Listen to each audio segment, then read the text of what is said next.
The Mag 7, I think it all comes down to what's going on with CapEx. Earnings are pretty good, but it's really about CapEx. And I would delineate CapEx I'll answer your question, but I'll delineate it in two ways.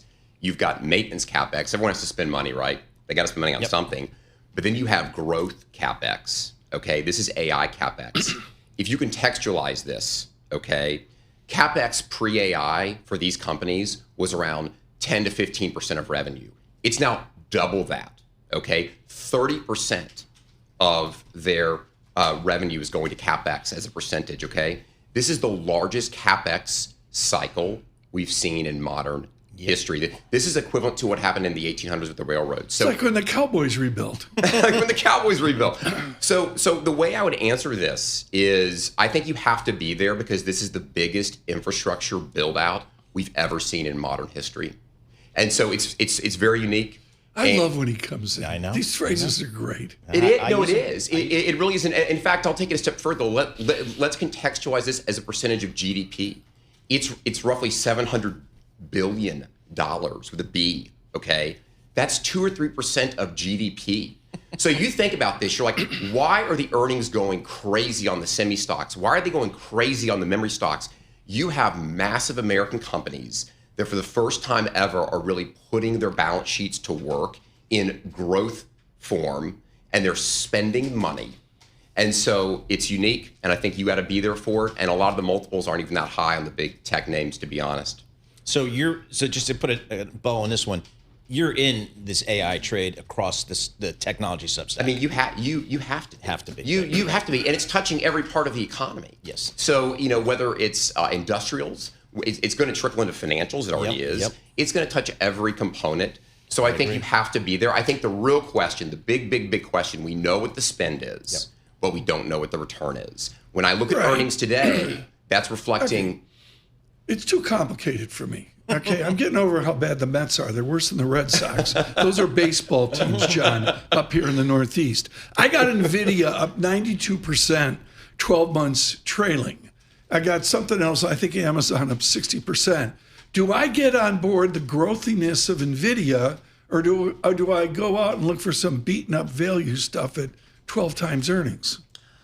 Couple things I would say. NVIDIA is actually one of the cheaper chip stocks. This is kind of counter to conventional wisdom, but if you look at what's going on. I see the estimated PE forward 25. That's. I mean, look at it. Pull up Intel's. Yeah. It's going to be at a premium to that. Pull up AMD. That's going to be at a premium. Marvell, Teradyne, a lot of these other chip semi stocks. I have no idea what I'm talking about. Paul taught me to say that. well, so NVIDIA actually looks relatively cheap, but I'll answer to the other chip stocks. I'll answer your question. I don't think you need to go for beat up stocks. You've got low multiples in lots of the areas of the economy, whether it's oil refiners. We can talk about oil. Refiners are cheap. The financial sector, these look really attractive. They've got strong balance sheets. So I think that you don't have to go to super beat up areas to find value in this market today. And in fact, I would stick with the companies that have smooth earnings profiles and have tailwinds behind them. I wouldn't go for stuff that's really beat up. All right, you're a Texas-based guy. We got your WTI crude oil, $105 a barrel. How does that play into your outlook here? It looks like we're going to be higher for longer, it seems, on this oil stuff. It's really interesting. I was thinking about what was going on with the UAE stepping out. Yep. And you basically have a cartel member becoming a capitalist, which is super interesting, right? Yep. They said, hey, we're going to step out.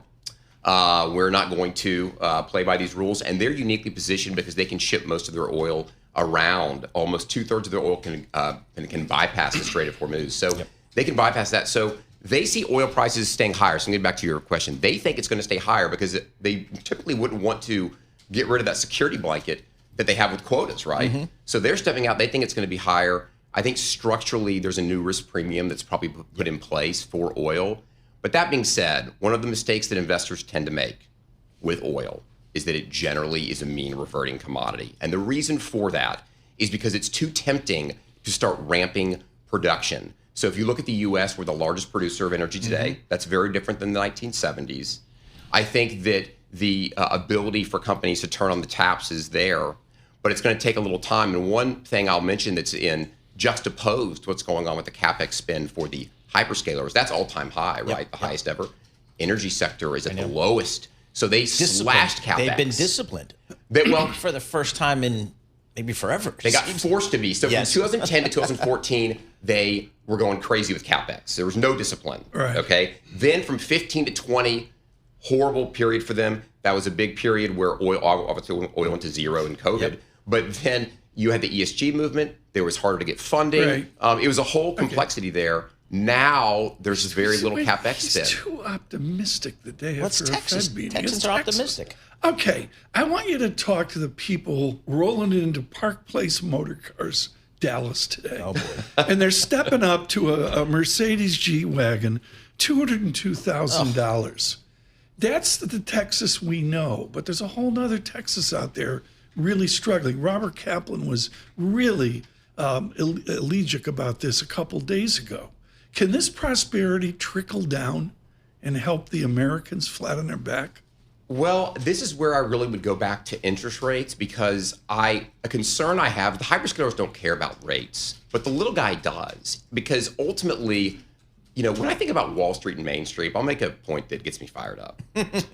Wall Street is just an exchange for Main Street. Main Street works for Wall Street, whether you're at Home Depot, Boot Barn, Kaiser Aluminum. These companies employ America.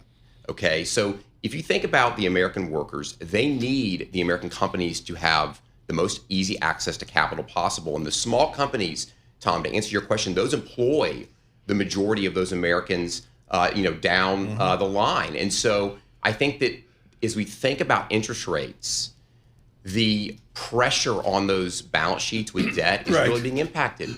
So I would argue that we need to really think about that in the context of the unemployment picture.